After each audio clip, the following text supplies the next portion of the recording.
En ce qui concerne l'Agence de la capitale nationale, pour le volet dont je suis responsable, qui concerne toute la direction de santé publique, le plan d'action régionale de santé publique et le plan d'action locale de santé publique, mais compte tenu que la responsabilité populationnelle, on l'a compris à l'Agence comme étant une offre de service à l'ensemble de la population, allant du maintien en bonne santé de cette population-là jusqu'aux soins de fin de vie.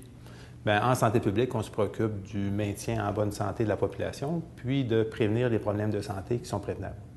Donc, comme directeur de santé publique, bien, c'est toute notre dynamique qu'on a en lien avec le plan d'action régional et les plans d'action locaux de santé publique.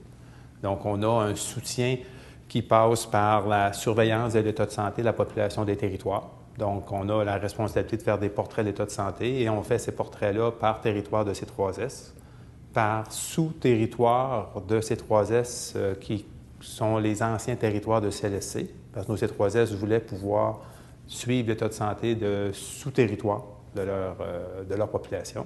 Puis, on ajuste nos portraits de santé par rapport aux besoins qu'ils ont. Si jamais ils font des travaux particuliers sur la santé mentale, sur les personnes âgées, sur des groupes de problématiques particuliers, mais on est en mode soutien pour leur donner de l'information pour leur planification de service.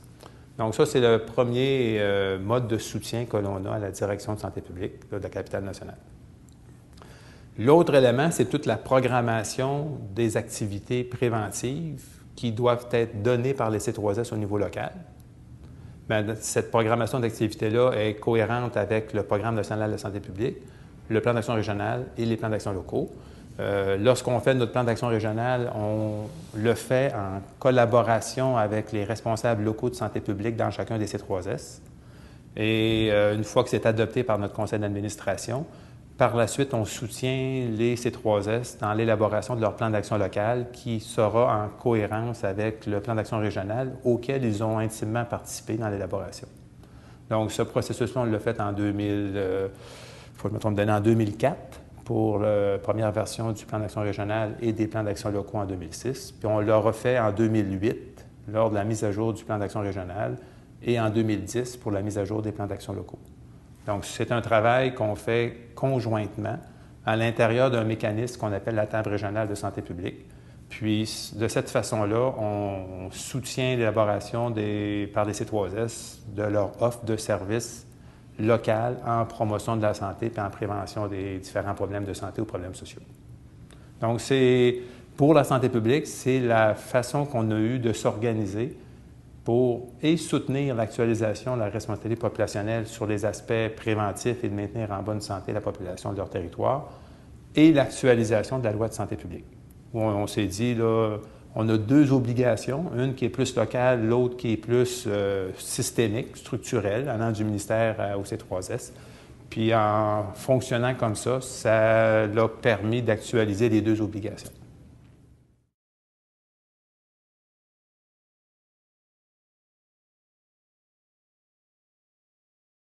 Bien, lors de la création des C3S, il y a eu une bonne réflexion dans la région sur de quelle façon que la région de la capitale nationale va s'organiser.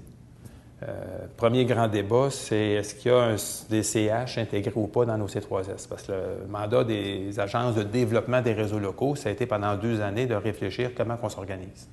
Nous avions dans la région 8 CLSC, 3 grands centres hospitaliers, nos centres de réadaptation. Donc, il y a eu une bonne démarche collective d'analyse de tout cela avec la faculté de médecine qui avait aussi ses obligations en termes de formation médicale et autres.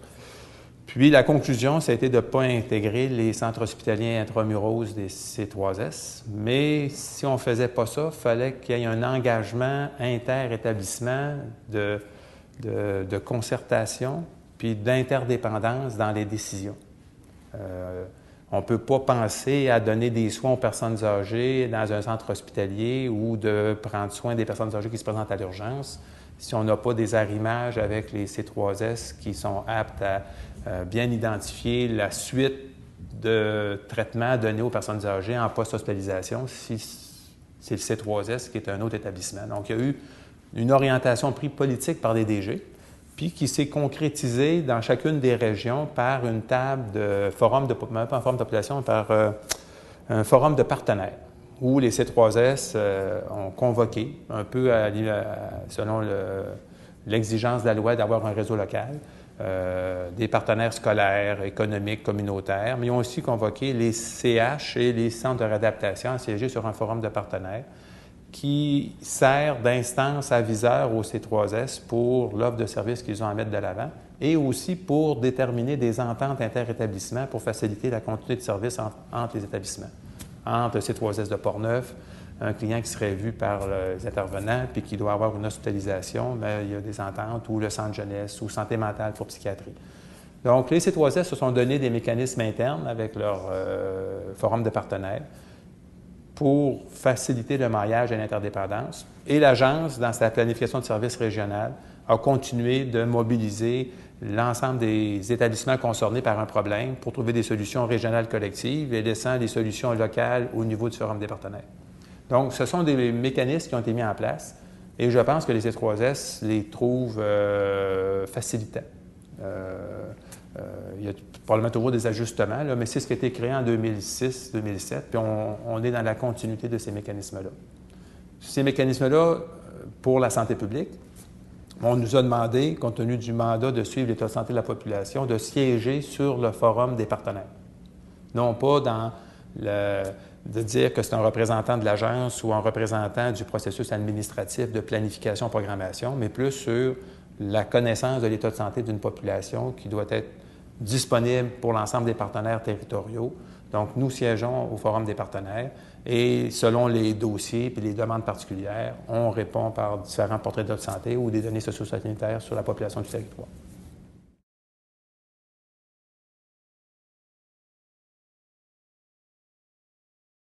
Bien, disons que c'est venu officialiser quelque chose qui était un petit peu à géométrie très variable d'une région à l'autre. Avant la loi de santé publique de 2001 puis le programme de santé publique de 2002, il n'y avait pas, à part les priorités nationales de santé publique de 1997, où il y en avait 7, de programme ministériel officiel qui venait identifier l'offre de services auquel un citoyen du Québec, peu importe sa région, devait pouvoir profiter par les instances locales qui étaient avant en 2004 les CLSC, puis depuis 2004 les C3S. Donc, la loi de santé publique, elle nous dit, mais ça prend un programme. Puis le programme, en 2002, nous dit, mais voici l'offre de services locales et régionales qui doit être donnée à la population. Donc, dans toutes les régions, dont celle de la capitale nationale, on s'est dit, OK, on a une obligation maintenant de décliner cette exigence d'offre de services-là au niveau régional. Donc, on l'a fait avec les CLSC, 2002-2004. Puis après ça, on s'est dit, quand on a mis à jour avec les C3S, on s'est dit maintenant, il faut déterminer l'offre de service à la population. Et c'est venu harmoniser dans l'ensemble de nos C3S. Mais qu'est-ce qu'on fait pour nos poupons? Qu'est-ce qu'on fait pour nos jeunes enfants? Qu'est-ce qu'on fait pour nos clientèles mères vulnérables avec le programme CIP? Qu'est-ce qu'on fait en milieu scolaire avec l'approche École en santé? Qu'est-ce qu'on fait pour la prévention du suicide? Qu'est-ce qu'on fait avec la prévention des chutes? Dire, on a harmonisé l'offre de service, puis la loi est venue mettre des obligations pour ce faire. Donc, pour avoir été directeur de santé publique depuis 1993, puis chef de DSC auparavant, bien, c'est très différent, là. Auparavant, c'était le CLSC décidait de son offre de service. Le département de santé communautaire animait un petit peu la procédure, mais c'était à géométrie très variable. Les directions de santé publique de 1993, mais là, oui, on avait fusionné les DSC, mais la programmation des activités locales n'était pas mentionnée ou obligatoire. C'est juste en 2002 que le programme est venu dire, mais voici l'offre de service. Donc, c'est venu, selon moi, uniformiser l'offre de service. Puis les mécanismes qu'on a dû mettre en marche pour la planification puis le suivi de l'implantation de l'offre de service, mais pour la capitale nationale, ça a favorisé davantage de maillage entre les ressources locales et régionales de la direction de santé publique. Puis c'est juste un plus dans le fonctionnement actuel de la région.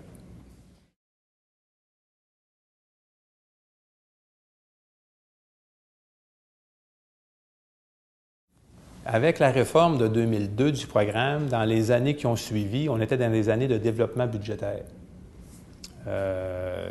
Si je ne me trompe pas d'année, là, il y a eu en 2004, 2005, 2006, 2007, 4 années consécutives de développement budgétaire pour tous les programmes, dont le programme de santé publique. Donc, on a pu, tout de suite après la réalisation du premier plan d'action régional dans la région, allouer des sommes à certains programmes prioritaires, les programmes CIP, programme 0530 pour la prévention des maladies cardiaques et tout ça, programme Sentinelle, infection nosocomiale par la suite. On a vraiment fait des développements avec ces argents-là.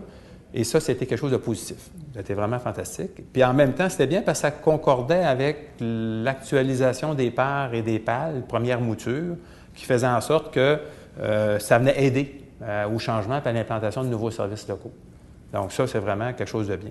Depuis 3 ans, il n'y a plus de développement dans les programmes de santé publique. Il y a des développements encore en personnes âgées ou en jeunesse ou en DITED pour certaines clientèles particulières. Donc ça ne touche pas santé publique, mais nous, on est dans le budget actuel, qui est tout petit, là, les 2 milliards de budget que l'Agence de la capitale nationale reçoit, il y en a 23 millions qui vont au programme de santé publique. Le seul autre programme plus pauvre, c'est le programme de réadaptation pour les dépendances ou l'alcoolisme toxicomanie. C'est-à-dire, le programme santé physique va chercher, je pense, 1,2 milliard. Donc, on fonctionne avec notre 22 millions, avec les argents de développement qu'on a eu pendant les 4 années que j'ai mentionnées. Puis, on s'assure que les programmes sont bien implantés, les professionnels sont bien formés, que s'il y a du roulement de personnel qui est nouveau à la formation adéquate, puis on fonctionne très, très étroitement avec les C3S. Donc, ce qui a existé avec le changement, c'est plutôt l'officialisation d'un mécanisme de gestion régionale locale pour maximiser les ressources que l'on a. Puis, on peut dire que présentement, on couvre environ 80 de l'offre de services que le Programme national de santé publique voudrait qu'on puisse déployer. Donc, il y a encore du développement à aller chercher au cours des prochaines années lorsqu'il y aura du développement.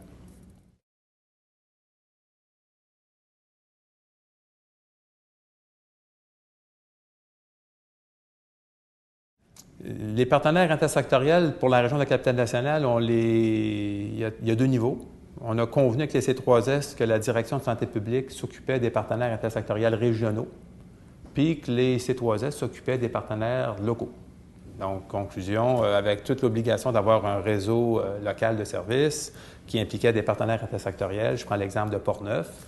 Portneuf, ils ont un réseau composé du milieu municipal, milieu scolaire, communautaire, assez bien impliqué avec les autres partenaires sectoriels. Et ils sont très actifs dans l'intersectorialité locale pour les programmes 0530, les jeunes enfants, écoles en santé. Puis ça roule très bien. Donc, on s'est dit, si le C3S prend sa commission scolaire locale, s'occupe de sa ville locale et tout ça, mais nous, au niveau régional, on va s'occuper de la conférence administrative régionale qui interpelle les directions régionales des différents ministères. On va s'occuper de la conférence régionale des élus, qui est une autre instance régionale qui mobilise l'ensemble des élus d'une région.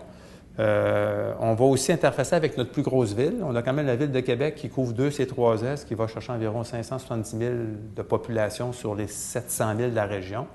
Donc, on dit, les C3S, prenez les arrondissements, nous, on va prendre la ville centrale. Donc, on a un peu officialisé le démarquage entre nos obligations d'interface, d'intersectorialité locale et régionale. On en discute lorsqu'il vient le temps d'implanter nos programmes. Souvent, on parle de services aux individus, mais quand on parle d'environnement favorable à la santé, puis il faut interpeller le scolaire, les villes, les entreprises, mais là, à ce moment-là, on se concerte. Eux jouent au local, nous on joue au régional, puis on s'assure que c'est complémentaire.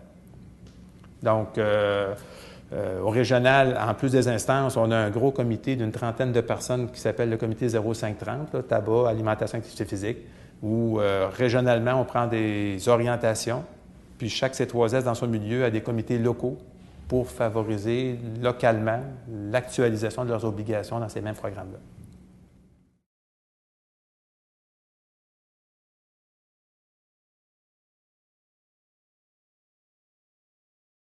La responsabilité populationnelle pour la région de la capitale nationale, puis là, je regarde, pour la santé publique, ça fonctionne bien. Mais si je regarde pour les autres types de services, c'est un bon défi pour nos C3S. Parce que quand on parle de services aux personnes âgées, de services généraux, de services de proximité, les C3S sont très autonomes pour le travail qu'ils ont à faire. Mais dès qu'on parle de déficience intellectuelle, de santé mentale, psychiatrie, quand on parle de réadaptation physique, qu'on parle de centre jeunesse prise en charge, il y a des établissements de 2e ligne qui ont leur propre responsabilité puis des clientèles spécifiques. Les C3S peuvent avoir une responsabilité de planifier les services pour l'ensemble de leur population, mais inévitablement, ça tombe dans l'inter-établissement.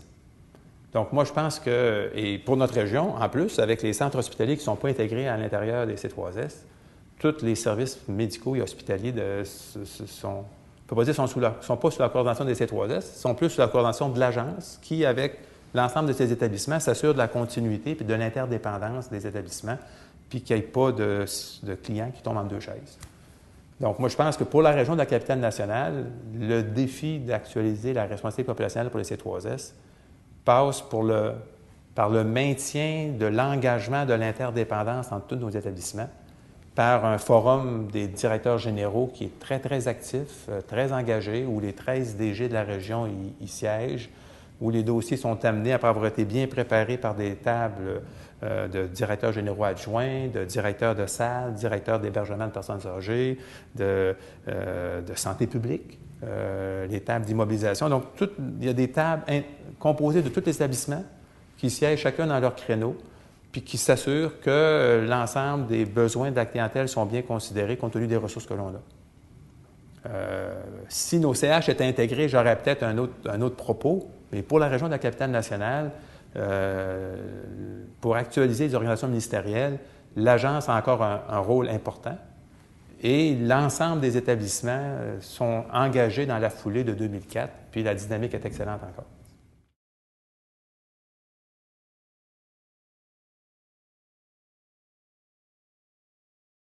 Les principaux défis actuels et pas futurs, c'est de réussir à maintenir l'offre de services actuelle. Vous savez qu'on est dans une 3e année de loi 100. On se fait dire qu'il y aura une 4e année qui va se rajouter. On demande à nos établissements, pas seulement les E3S, des compressions budgétaires du côté administratif. Mais force est de constater qu'avec l'augmentation des besoins, ce que j'entends, c'est que l'offre de service commence à être un peu altérée, puis qu'on est un petit programme. Il n'y a pas beaucoup de coalitions qui font la promotion des services locaux préventifs. Il y a beaucoup de coalitions puis de groupes de population, de clients, de patients qui promeuvent pour des soins davantage, puis c'est correct. Donc, moi, je pense que pour les services préventifs, là, il va y avoir un défi de maintenir l'offre de service. Puis, présentement, je pense qu'elle est maintenue, mais ce sont des bonnes compressions que nos établissements de santé, même s'ils ont une indexation, le sous-financement par rapport aux composantes administratives va certainement avoir un impact sur les services. Puis, j'espère que ça ne touchera pas les services locaux de santé publique. Mais il y a des besoins dans tout, là. Les patients hébergés en CHSLD pourraient avoir davantage de services. Soit à domicile, on en fait moins que les moyennes provinciales, les moyennes canadiennes. Il y a des besoins dans toutes les sphères d'activité. Donc, pour la santé publique, là, ça va être de réussir à maintenir notre offre de service, parce que du côté arrimage dans la gestion puis la planification, ça, je vous dirais, là, ça va numéro 1. C'est très bien dans la région. Il y a une très bonne concertation à ce niveau-là.